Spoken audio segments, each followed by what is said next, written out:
Welcome to another edition of Journey of Hope. Thrilling stories of people whose lives have been impacted by the healing ministry at Loma University and Medical Center. People whose lives have confronted major illnesses, crippling disease, and have overcome and moved on to a journey of hope and health and healing and wholeness. Our special guest today is Bill Vansel, author, graphic designer, and cancer survivor from Madison, Wisconsin.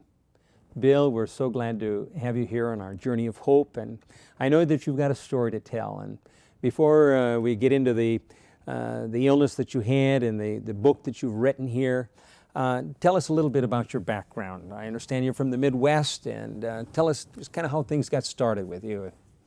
Well, I was born in Illinois and attended a couple of different colleges in Illinois, and then got into the radio business, and I worked in radio for about 40 years, and then decided to change into a totally different career, and now I'm a graphic designer. And kind of interesting how I made that transition, but my professional career has been in marketing, promotion, that sort of thing, as it ties in with broadcasting and design and so on.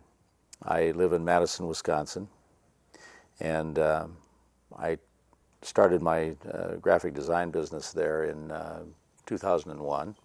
I was diagnosed with prostate cancer in 2004, very early 2004, and little did I know when I was diagnosed that that was the beginning of what now has become probably the best 2 or 3 years of my life. Really? Well, we're going to have to come back to that. But you were telling me a little bit about the story of how you ended up in graphic design and how years ago you apparently had this inkling to get into that, but some things happened. Yeah, I always had a knack for it. You know, I was the kid who would draw little doodles and cartoons on his school books in class.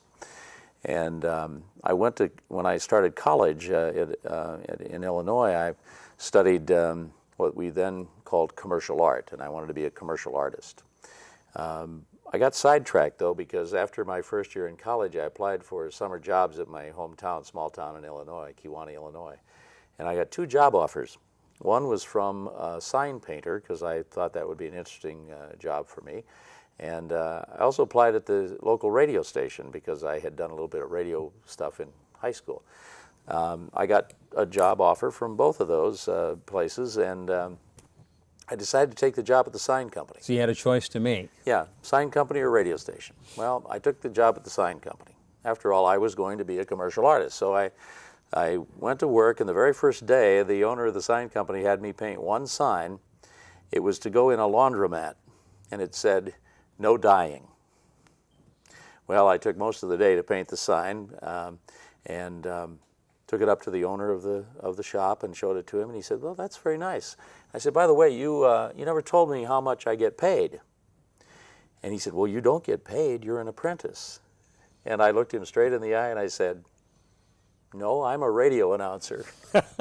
So that was a turning point right there, decision making. So I went to work at the radio station for $1 an hour, a 100-watt radio station. I stayed in the radio business for over 40 years, ended up as the vice president, executive vice president and general manager of 5 radio stations, part owner of the stations.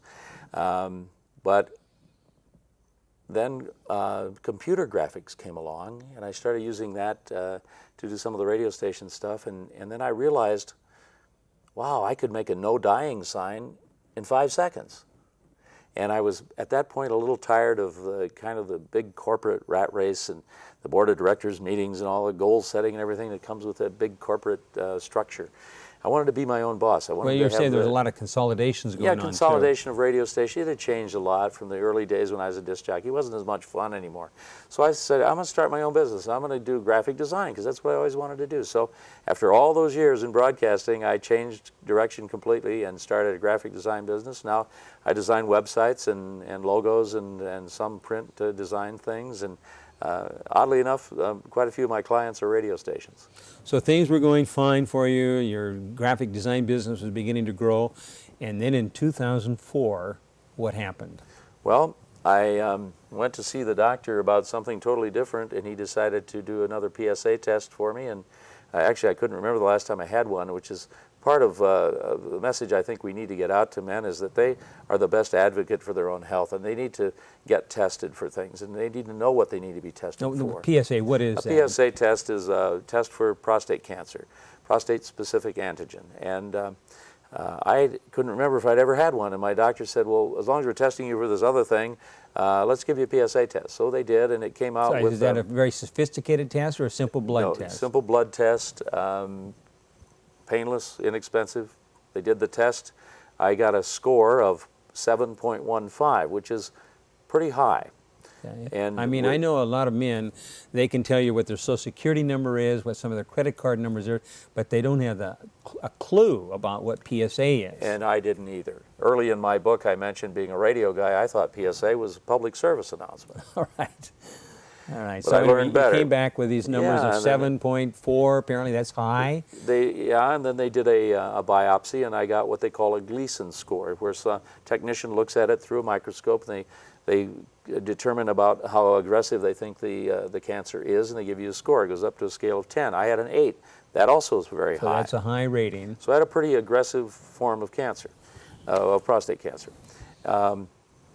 The doctor who diagnosed me was a urologist and surgeon, and he proceeded to tell me about the different options for treatment, which he started with surgery, mentioned what I call regular X-ray, photon, the type of X-ray we're all familiar with, treatment, and seed implants, and mentioned a couple others in passing. But he never mentioned proton treatment, which is what we do here at Loma Linda, what Loma Linda does. And so I didn't know about that. And I was almost resigned that, well, if I have to do surgery, I guess I have to do it. But I really didn't want to, because I'm not a big fan of surgery. Now, I need to point out that, you know, Loma Linda is one of 125 teaching hospitals across the country. We have many different programs going on here, and we actually have a department of urology and some of the finest urologists in the country. And we do surgery Absolutely. As well as some of the other modalities. But you were led to go beyond and That's right. kind of questioning. And so, and I have friends who've had surgery for prostate cancer, and they're doing fine. Sure. And I never tell anyone they shouldn't have surgery. I just it happened to be my choice to not have surgery because I personally didn't want to. Sure. I chose proton treatment, but I had to find out about it myself because my doctor had never heard of it. And how did you learn? I went on the internet. I started looking for prostate cancer. I forget what words I put in, but ultimately I was guided to proton treatment, and then ultimately Loma Linda, who developed where it was developed, and ended up deciding to come to Loma Linda University Medical Center and have proton treatment. And did you go on the Bob website there? Yeah, the Brotherhood of the Balloon website was one of the sites that I visited, and I read some of the testimonials from former patients, talked to a couple of them on the phone, exchanged emails with them, and really did my homework. And that's what's so important for men to, first of all, they should know what a PSA test Sure. is.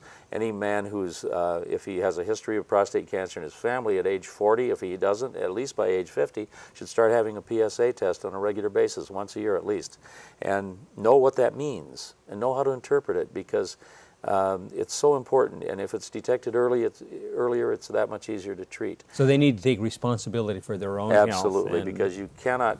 The decision-making process is theirs. As much confidence as you may have in your doctor, as much experience as he has, still he has a lot of patients. He's a busy guy. You have to watch out for yourself. Sure. And say, you go to your doctor and say, I haven't had a PSA test for a while. Isn't it time we do one? And have him do one. And if it indicates further that there's a flag goes up that maybe there's a need for further investigation, then you do it. And if you do determine, if you find out that you have, in my case it was prostate cancer, but other forms of cancer as well, but if you find out you have prostate cancer, then it's important to know what all the options are. And what I say we as all the former patients at Loma Linda and other places where proton treatment is done, I think we have an obligation, and we also have the credentials to go out and tell people about it. We all do it in our own ways. I chose to write a book about my experiences, not originally with the intention of using it as a way to promote Loma Linda or proton treatment, but to capture an incredible experience that I had here with my daughter, my teenage daughter, who joined me for the trip, and we want to talk about that. But each person who has knowledge of proton treatment should try to tell other people about it and help spread the word about it. So you learned about Loma Linda, went on the internet, then you came out here, and I think we've got a couple of pictures we're going to take a look at here as you were diagnosed and you came out for a consult, and maybe we can take a look here at a couple of pictures. You can tell us what they are. Well, that was my first visit to Loma Linda, and I drove up the, went out I guess it's Waterman, and turns into Route 18 and goes up onto where you're headed up toward the rim of the world, and you can see snow on the mountains in the back there. This was early March of '04, my first visit out here, and I ran into a gentleman up on the mountain who took the picture for me. And, so it's kind of a mountaintop behind you there, yeah. And you kind of have a beginning of a mountaintop experience. This was really a beginning of an incredible experience, and I don't often quote from the book by memory, but one of my favorite lines in the book is on my first visit out here after I had decided that proton was right for me. I told people, I know this is the right choice. I can't say I really had extreme fear about this whole thing, but in the book I wrote, I'll paraphrase it, when I felt the reassuring jostle of rubber touching concrete at Ontario Airport, and got into my rental car and started to drive toward Loma Linda and saw the snow-covered mountains and the blue sky, the Wisconsin chill in my bones melted away, and with it, any hidden fears I had about my choice. Well, I knew right then that I was in the right place. That's pretty good. We got a couple of other pictures here real quickly we'll take a look at. Well, that's my daughter, Tori Lou, and she, after I came out here to start treatment in May, and as soon as school was out in early June, she flew out here. She was 13 at the time, and she flew out from Wisconsin to join me and stayed with me through the entire rest of the treatment, and then we drove back home together. Drove up the Big Sur to San Francisco, spent a couple days there, went through Reno and the Great Salt Lake and through the mountains. And the bonding experience of an older dad and a teenager. See, she's 50 years younger than me. She was 13, I was 63. So an older dad and a teenager emerging into adolescence, thrown together in a new environment, doing something, having this kind of an experience together. I refer to it as a journey of discovery, a journey of triumph. We discovered the world around us. We discovered the world within us. And she's with me on my visit today. She's still asleep, but she's here. Great. And got a couple other pictures here. Oh, yeah. That's me with Dr. Rossi, my doctor here at Loma Linda. First time I met him. And I loved him first time I saw him, and you see a big smile on my face. I was so happy to meet this guy. And the next one is? That's Nurse Sharon Hoyle. Lots of folks refer to her as Florence Nightingale of Loma Linda. She is wonderful, and she made me feel very, very comfortable, gave me a big hug, and actually I had a hug certificate. Oh, did you? From Ed Souter, one of the gentlemen I talked to, who is now is in his 80s, had treatment here many years ago, and he sent me a certificate that said, this is good for one hug from Nurse Sharon Hoyle. So I cashed it in as soon as I got there. And the last picture here? That's just me. That's the same pictures on the back of the book. I like it because I look real healthy. And that was midway through treatment, and that was a visit. Tori Lou and I took a visit down to San Diego. That was taken up on the hill overlooking the San Diego Bay. She's next to me in the photo, and she's cropped out of this version of the picture, but on the back of the book is the same picture, but with her standing next to me wearing her Loma Linda t-shirt. Well, that's the beginning of the book then, your experience here. This book, Don't Fear the Big Dogs, and I've got a couple of quotes here in the back. One by Tim Moore. It says, this is a must-read story for anyone who thinks, feels, hopes, and prays. Emotion flows through tears, laughter, and discovery. Taking a little piece of each of us along for the ride, there's enlightenment in every chapter. Tim Moore, author of The Motivator. And there's several other stories here. And this is the story of your journey here to Loma Linda and your battle with cancer into a journey of triumph and discovery. Tell us a little bit about your experience here and what kind of an impact it made upon you. I mean, you came here with a disease, and apparently it was a kind of an aggressive disease. And tell us about your experience here and the impact Loma Linda made upon you. Well, it certainly changed my life, and in many ways, and I think indirectly changed the lives of other people too, because I felt so strongly about my experience here and the experience that my daughter and I shared from being here together. That's really what inspired the book, was the incredible experience that my daughter Tori Lou and I had about our experiences here at Loma Linda and on the trip home and so on. And that's what really inspired me to write the book. I wanted to kind of recapture that whole experience and save it so that she can read this book to her kids someday. And yet, after writing the book, because woven into the story is an explanation of proton treatment, and talks about what goes on here at Loma Linda. So the book became kind of an important vehicle to help talk about Loma Linda and talk about proton treatment. And so I was fortunate to do, over a year or so after the book was published, I did, I think, a total of 23 Barnes & Noble book signings in 10 states. 23? I was in... So you're going around telling the story about Loma Linda and your experience with Tori Lou. I did probably 60 to 70 radio and television interviews, many of them in major markets, stations like WGN in Chicago, stations in Washington, D.C., and Phoenix and Seattle. Are you getting any feedback from all this? Yeah, I get calls and emails from people who say, I heard you on an interview a while back, or I picked up your book at one of your book signings. And what's really rewarding for me and fulfilling for me is when I get an email from someone who says, for example, I did a visit to Tampa, Florida, on a Florida book tour, and I was on interview on WFLA in Florida, in Tampa. And a gentleman and his wife happened to hear me on the interview. He had been recently diagnosed with prostate cancer. They came out to my book signing at the Barnes & Noble there. We chatted for quite some time. He bought a copy of the book. They left. Later on, I got an email from him. He said, because a new proton center is opened in Jacksonville, Florida. He was patient number 3 at University of Florida Shands at Jacksonville. And so your book is helping people. He said, I never would have been here if it wasn't for the book. And I get that quite a lot. People say, thanks for writing the book. I never would have known about proton and about Loma Linda. I need to let you know that we do have people showing up here for a consultation and begin treatment, and it's because they've read your book and it helped them to learn about Loma Linda. One of the things that's also been exciting for me is that the book, because it was written about a father-daughter story that's kind of fun to read, people are reading the book that don't know they need the information about proton and about Loma Linda at this point. In fact, there's a gentleman here for treatment right now who read the book. I gave him a copy of the book when I ran into him as an old friend of mine. Gave him a copy of the book over a year ago. He read it, loved the book, had no clue that he was going to get prostate cancer. A year later, calls me up, Bill, I'm so glad you gave me that book a year ago because I have prostate cancer now. Well, I know when he leaves here, he's going to take his story and he's going to take your book and he's going to be sharing it with others. He's already sending emails to all his friends and telling them about Loma Linda.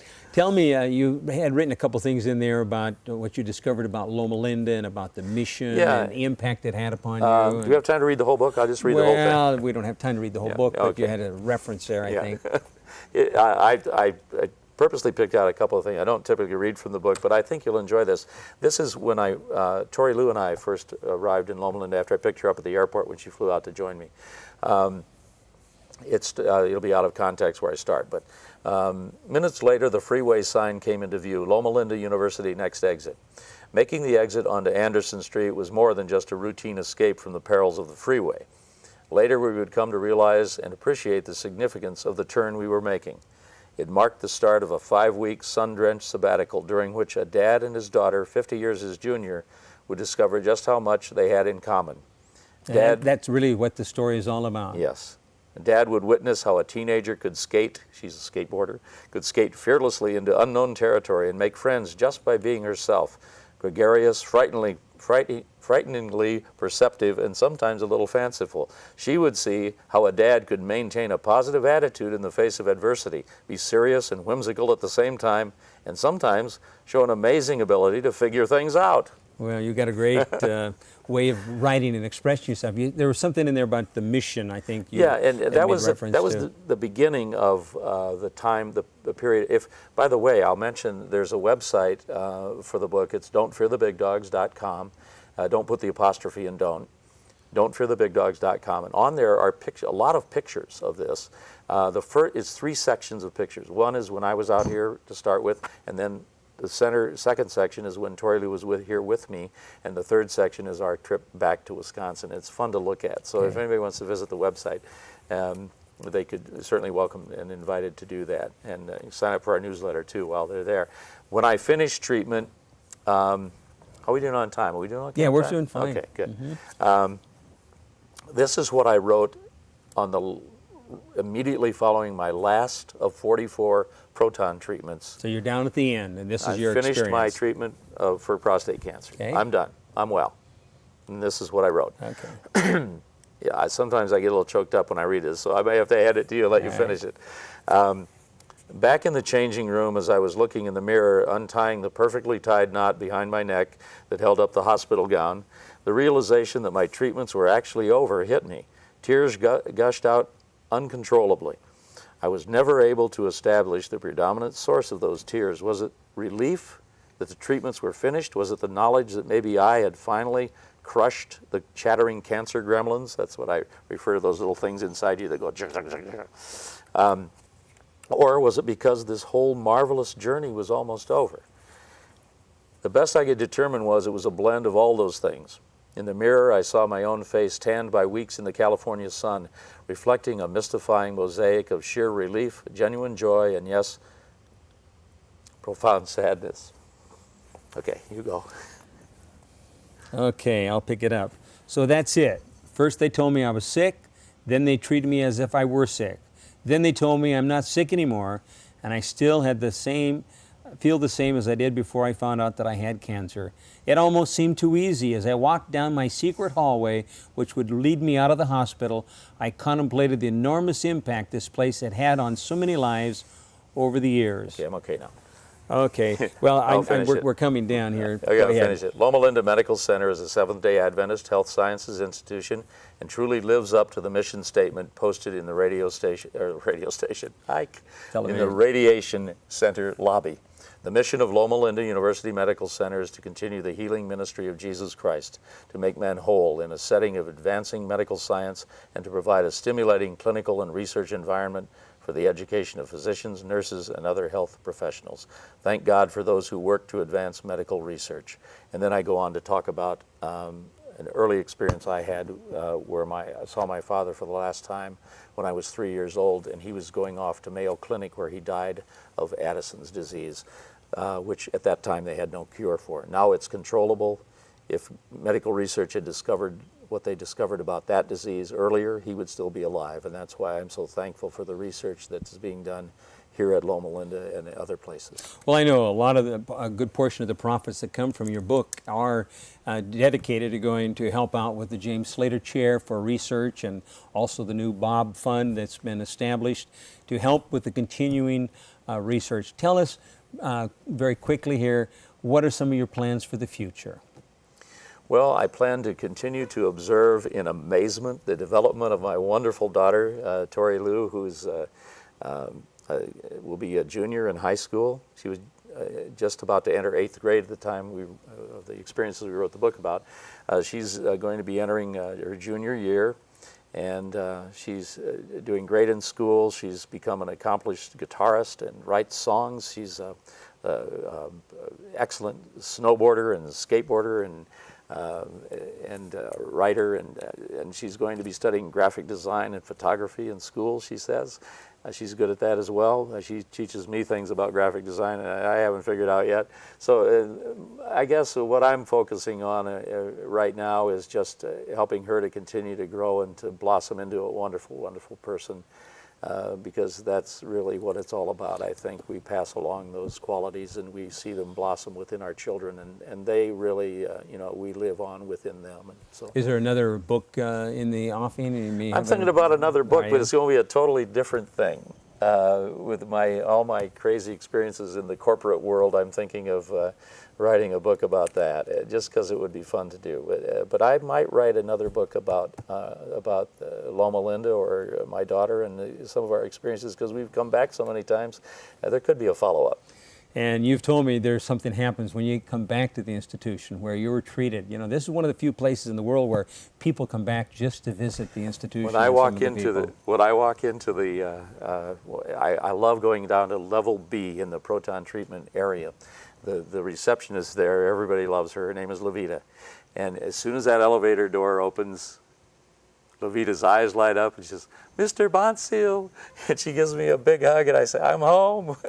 Well, we are glad that you do come back home. We want to thank you for your help on the Proton Advisory and what you're doing, and we're thankful that you're sharing your story about Loma Linda and the impact that it had upon your life, and that you've moved on from being confronted with a very serious disease and aggressive form of disease, but you've moved on and you've moved into health and healing and wholeness and happiness, and you're making an impact upon other people's lives, and we want to thank you for that. Well, the time I spent here at Loma Linda was among the best times of my life, and I always enjoy coming back home to Loma Linda. Well, we are so glad that you're here and part of our program, and look forward to having you again on our program. And I'm Lynn Martell with Loma Linda University Medical Center, and this is a journey of hope. Again, stories of people whose lives have been impacted by the healing ministry here at Loma Linda University. And Bill, I'm confident that God is going to continue to guide and direct. And for those of you that are watching in the audience, we want you to know that God has a plan for your life, and no matter what you might be confronting, whether it's an illness, some kind of a crippling disease, traumatic injury, that God does have a plan for you. And as you trust in Him, He will open and close doors that His will be made known. And you too can experience hope, health, healing, and happiness. God will take you all the way.